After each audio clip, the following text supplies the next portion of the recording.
All right, I apologize for the long gap in between this video and the previous video.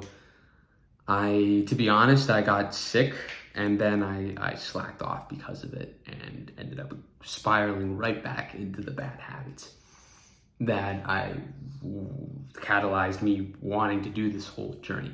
So I am commencing again, and I think it's important that no matter how many times you fall, you get back up. What's important is that you get back up with increased speed. You don't stay down. You can't stay down for long. And I stayed down for like a week or more, so not good. So this is the first new day, the resurrection. There you go. The resurrection of this journey to become the best possible version that I can be. And that journey entails mainly, it's so funny. I think a lot of the times we have this conception in life that in order to improve, we need to take on new things. Oftentimes, though, it starts with the opposite. It's letting go of so much of these things that you've been lied to. Frankly, we've all been lied to. The things that you need, that you've been told that you need. Like in this modern society, like casual sex, masturbation, pornography, social media, wasting time, drugs, alcohol, fast food, all of this, and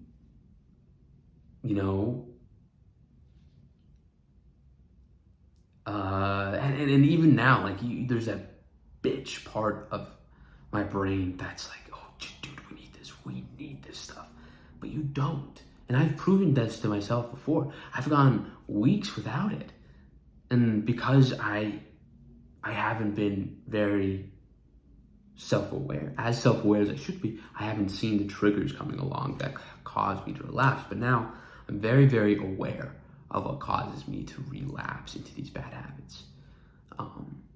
What a big catalyst is actually when I'm just wasting time. Wasting time for me is a catalyst that just brings on other vices, other bad habits, like then scrolling on social media, looking at pornography, just binging TV shows, all this stuff that is I don't want to do. I really don't want it. And in a way, it's the definition of an addiction, because a common definition of addiction that I've heard is that it's this compulsory behavior that you consciously object to, that you don't want to do. You don't want to do it, but you have this compulsory need for it.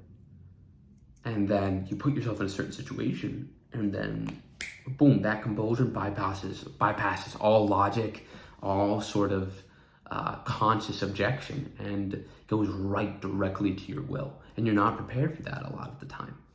But the wonderful thing about this is that the brain, that compulsion, it can be healed. It just takes time. Just takes time.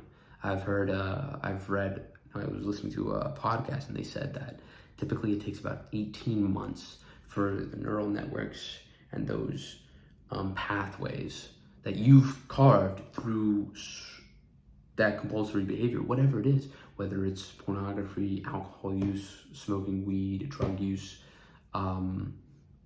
masturbation, and overeating. All addictions have very similar effects biologically and neurologically. And I'm not an expert, but I've surrounded myself with a lot of this stuff, so I have an idea. But they said it takes around 18 months to completely rewire, and then you're a new man. It's so funny how your biology mimics like spirituality, and because there's those spiritual tenets that you can rise again. You can, no matter how bad or how dark of a place you've been, you can rise and come up. And your biology mimics that, because no matter how far down, how much damage you've done to your brain, to your biology via this, typically there's always a way back. It can heal itself with time and effort. So that's what I'm really hoping. because that's something that I've observed in myself, and I don't know if anybody watching this, if you've observed a lot of the bad habits that I want to stop. The need is compulsory. It's logically, don't want to do it, don't need to do it, but there's that compulsion to do so. And if I'm not aware of it, boom, and then it's a slippery slope, so anyway, that's that. So again, this experiment is for a decade, because I do really believe we're so short-sighted in this today, and we think about, what am I going to do today? What am I going to do? What am I going to eat? Or we're so short-sighted. We never really think long term.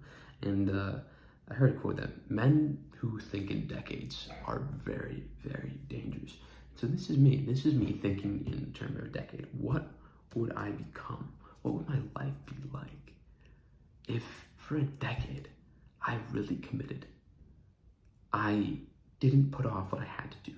I built those good habits. I became excited to work hard. Just thinking about that just makes me giddy. What would your life look like? Something that I've thought about a lot, because lately, just the past year, really, actually, I've become really opposed to watching TV and movies, unless it's like with somebody else, specifically my girlfriend. I've really become opposed to that, and I think why? Why is that? Yeah, there's the thing that sometimes it takes a bunch of time, but I think it's because I realize that I don't want to be watching and enjoying somebody else's life. Even, and I know that might seem over the top, but I want to enjoy my life. And I think there's such an opportunity to do that each and every day. And just imagine, right now your life might be boring. Okay, work, get after it. And in 10 years' time, it won't be so. I guarantee it. You'll have new, exciting problems to work through, and amazing, just invigorating opportunities. And I know a decade seems like a long time, but dude, a decade goes by quick. It's 2023. I remember 2013 pretty vividly, and sometimes it just, wow, I was a freshman in the fall of 2013, a freshman in high school. Now I'm 23, going to be 24 in 3 months. It's nuts. That's nuts. And it doesn't take that long to change your life. It doesn't. But just imagine what your life would be like. Okay. Imagine. So again, this is the resurrection. Day 1, again, this will be the last time there's resurrection. Because the gap between, it's like if I miss one day, fine, get right back on it, great. But I missed a week and plus, so we're starting over. The resurrection. I also only had 2 days, so the resurrection. The stipulations of this experiment. The what would it be called? I don't know. I'm not a scientist. The stipulations are: there's no pornography, no junk food, no desserts, no alcohol, no drugs of any kind, no caffeine, unless absolutely required. So if I am indeed super tired, didn't get enough sleep last night, okay, fine. No wasting time on social media. No masturbation, no porn. Went over that, I'm pretty sure. I think that's all for the exclusions. And the inclusions are every day or early morning wake up followed by working out, a cold shower, meditation every day for just around 10 minutes, nothing big. And sources of entertainment for me, it has to be reading and or playing guitar. No watching movies by myself and stuff like that. I have so many things to read. So, and this is gonna free up a lot of time. And then no putting off what I have to do. Every day, every night, I'm gonna be journaling because there's a lot to, there's a new practice I'm picking up. It's called premeditative journaling. You write down situations that how you want to perform in certain situations ahead of time. And you do this daily. So for me, one of the biggest things that I want to eradicate is that pornography and masturbation. So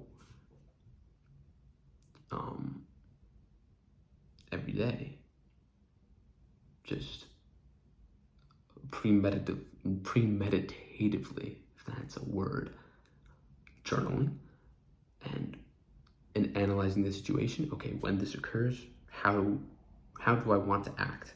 And when this happens, I will do this because I want to do this, or I want to avoid this. So, yeah, I'll let everybody know how that goes. All right, this is day 1. Again, the resurrection. It sounds like a John Wick sequel. Yeah, all right. I'll see you tomorrow, day 2.